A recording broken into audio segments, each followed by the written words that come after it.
Dulu kedai ni ya. Betul dulu masa saya duduk kat sana, saya duduk beli rokok sepatang. Guna pintu sebelah.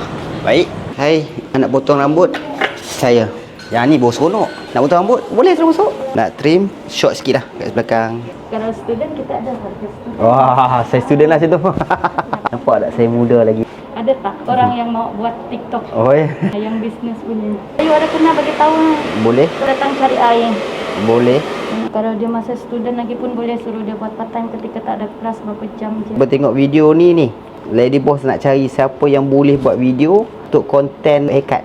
Boleh datang ke sini Section 7 Lily Hair Studio. Datang.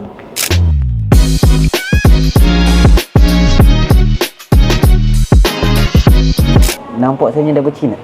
So lepas ni kita kena pergi gym. Macam apa? Opa. Ni memang jarang untuk pergi ke kedai potong rambut. Once saya pergi satu tempat, saya akan stay dengan satu tempat tu. Kenapa saya pilih untuk Lee Haircut Studio ni? Nampak tak? Signboard dia macam usia dia.